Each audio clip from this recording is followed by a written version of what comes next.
Hey guys, how's it going? Welcome back to one more class.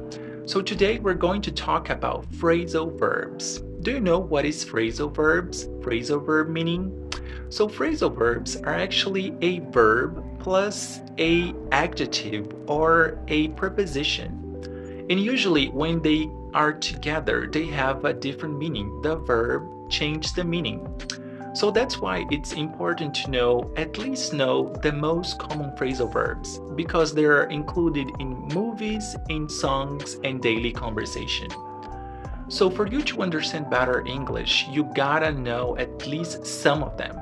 So today we're going to learn a little bit of some of them for you to improve your English and try to practice your English using them, alright?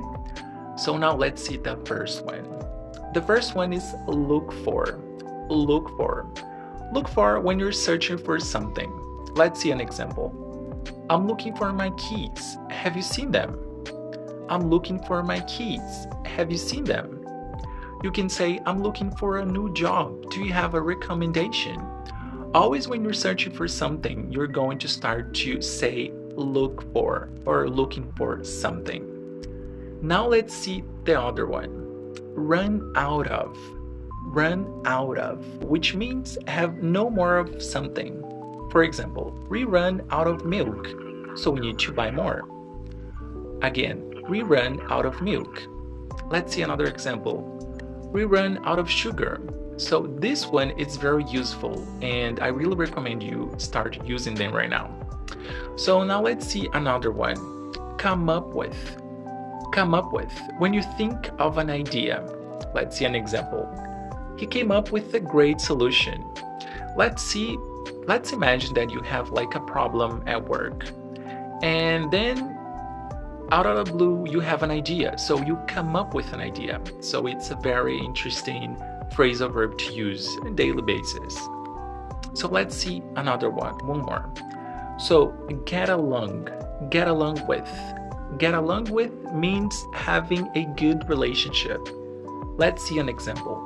I get along with my coworkers. Again, I get along with my coworkers. Or you can say, I get along with my supervisors. I get along with my supervisor, with my friends, which means you have a good relationship with these people. So now let's see some examples. So now let's see some exercises for you to practice them. Let's see the first one. I lost my keys, so now I'm then everywhere. Again, I lost my keys, so I'm them everywhere. So in this case, we're going to use a looking for because you lost your keys and you're looking for them. So looking for. Let's see the second one. We sugar. Can you buy some at the store? Again, we sugar. Can you buy the store? So in this case, we're going to use run out of. Run out of because you don't have any sugar, so you want to buy them. So run out of. And now let's see the last one. She needs a new idea for the project. Again, she needs a new idea for the project. In this case, we're going to use come up with because she come up with a new idea. So she needs to come up with. She needs to create actually a new idea. So that's it for today. Thanks a lot for watching. And if you have any questions, please comment down below. I'd love to help you. I hope to see you on the next video. Bye-bye.